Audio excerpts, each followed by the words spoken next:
ঠাকুরের ভোগ আর আমাকে তুলতে হয় না। এই দেখো গুছিয়ে সুন্দর করে ঠাকুরের ভোগ তুলছে। ও তুমি ঠাকুরের ভোগ তুলছো? তাহলে কি করছো? গুছিয়ে রাখছো? হ্যাঁ ঠিক আছে, গুছিয়ে রেখে দাও। বাহ, পড়ে না যেন একটুও জল।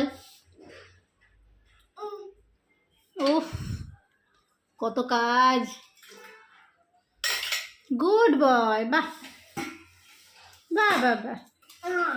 আর তুলসী পাতাগুলো কি হবে? এই যে যাচ্ছে না, এমনি রেখে দাও। থাক, এমনি রেখে দাও, যাবে না। ও বাবা,